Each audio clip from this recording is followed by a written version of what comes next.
To check devices connected to Hotspot on Poco F7 Pro, all you simply have to do is first go into the settings.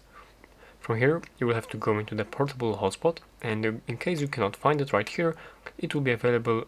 under the more connectivity options. And here you will be able to find it above this airplane mode right here. So let's go into the portable hotspot, and from here you have to scroll all the way down and go for the connected devices. And as you can see, here we have one connected device, and yeah, simply you will be able to find all of the devices which are connected to your phone right here. And in case there is a device which you don't want to have to be connected right here, so for example, I don't want this phone to be connected to my hotspot no more, so all you simply have to do is you have to tap on such a device, and from here you have this information to disconnect now. You are being asked if you want to disconnect this device, simply press OK, and now this device has been blocked from connecting to your hotspot, and here is